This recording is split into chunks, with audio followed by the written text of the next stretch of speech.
قرآن مجید نے کہا ہے اگر خسارے سے بچنا چاہتے ہو تو 4 کام کرو، ورنہ تمہاری زندگی روز بروز نقصان میں جاری ہے، خسارے میں جا رہے ہو، اصل مال بھی ضائع ہو رہا ہے۔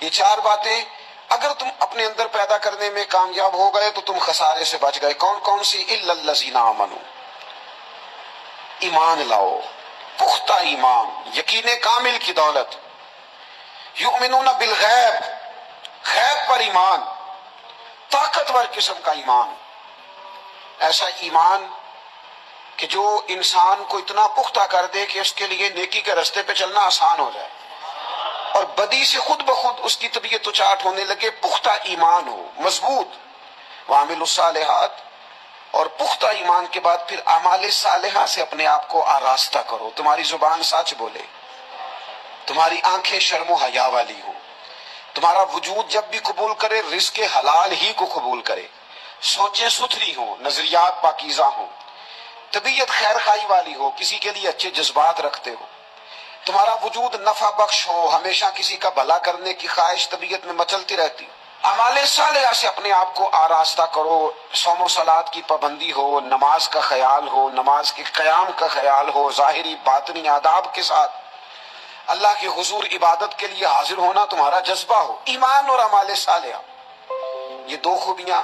وَتَوَاصَوْا بِالْحَقِّ، پھر ایک دوسرے کو نا حق کی تاکید بھی کرو، میرا بیٹھ نہیں جانا نیک اعمال کر کے۔ حق نے کی ہیں تیرے ذمے دوہری ذمہ داریاں، خود تڑپنا بھی ہے، اوروں کو تڑپانا بھی ہے۔ میرا تو نے خود ہی نہیں تڑپنا، تیری ذمہ داری یہ ہے کہ کسی اور کو بھی تو تڑپائے۔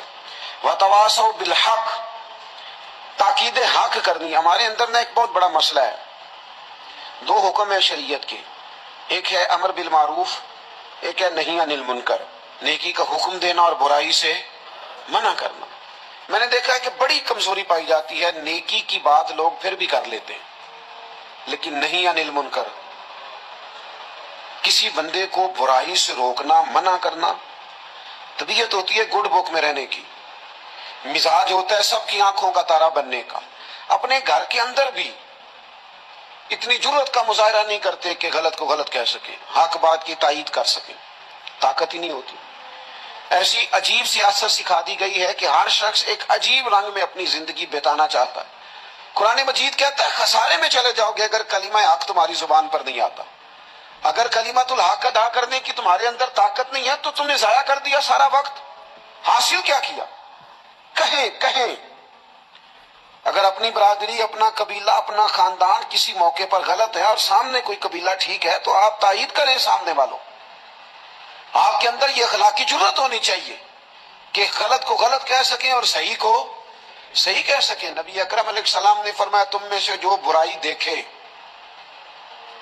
وہ چاہیے اسے کہ وہ ہاتھ سے بدل دے، مظاہرہ کرے جرت کا کہ میں نہیں ہونے دوں گا، اور فرمایا اتنی طاقت نہ ہو تو زبان سے ہی کہہ دے، اعلان کرے برائی کے خلاف، اور فرمایا یہ بھی نہ کر سکے تو دل میں ہی برا جان لے، ذالک اضعف الایمان، یہ کمزور ایمان کی علامت ہے۔ تو حق بات کا مزاج، میں نے اپنی قبر میں جانا ہے، او میاں آپ کے ذمہ اللہ تعالیٰ نے قانون لگایا ہے، کنتم خیر امۃ اخرجت للناس تأمرون بالمعروف وتنہون عن المنکر، تم نے لوگوں کو بھلائی کا حکم دینا ہے اور برائی سے منع کرنا ہے۔ غلط کام ہو رہا ہو تو آپ غلط کو غلط ہی نہیں کہیں گے، آپ کی طبیعت اس طرح کی ہو جائے کہ آپ چپ سادھ لیں، آپ کی زبان پر کسی مظلوم کے حق میں کوئی کلمہ ہی نہ آئے۔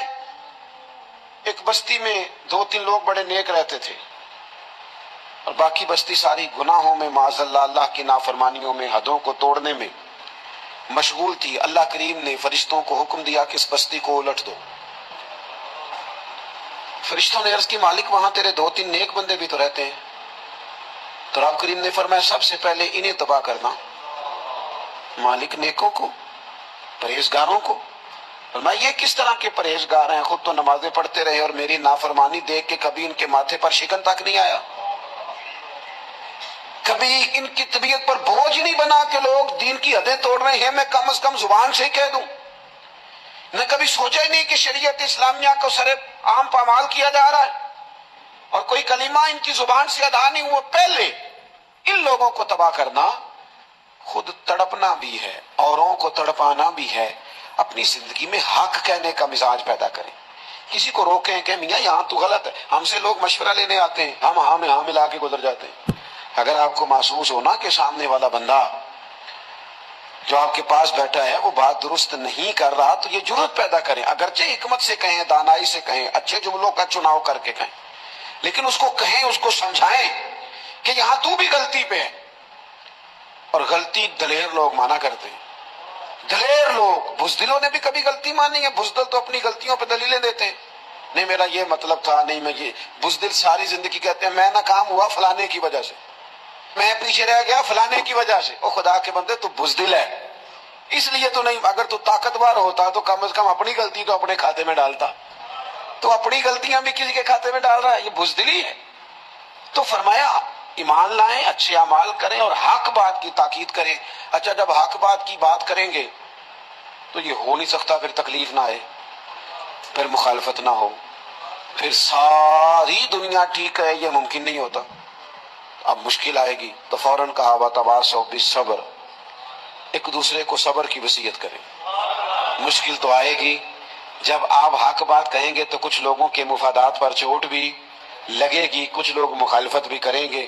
آپ کی زندگی اگر صبر و تحمل والی ہے تو آپ کوئی کام کر جائیں گے، آپ کوئی مشن اس کی تکمیل کر دیں گے اگر مزاج میں صبر ہے، اور اگر صبر نہیں ہے، ٹھہراؤ نہیں ہے، چند قدم نہیں چل سکتے، تھوڑی دیر بھی آپ آگے کی طرف نہیں بڑھ سکتے اگر صبر نہیں۔ ایک تو یہ ہے نا کہ میرا کمپنی میں گزارا نہیں ہوتا، ایک تو یہ ہے نا کہ میرا دوستوں میں گزارا نہیں ہوتا، اور ایک تو یہ ہے نا میرا دفتر میں صبر نہ ہو، ذمہ داری سے کہہ رہا ہوں، صبر نہ ہو تو ماں باپ سے بھی گزارا نہیں ہوتا۔ میں ذمہ داری سے کہنے لگا ہوں صبر نہ ہو تو بیوی بچوں کے ساتھ بھی گزارا نہیں ہوتا۔ آپ کو صبر کرنا ہے۔ مجھے بتائیے چھوٹا بچہ ہے آپ کا، وہ چھوٹا ہے، اسے پتہ نہیں ہے، وہ کچھ ایسے کام بھی کرتا ہے جو غصے والے ہیں، تو کیا آپ اس بچے کو سزا دیں گے؟ نہیں، آپ صبر کریں گے، آپ سمجھیں گے کہ یہ مقام صبر ہے۔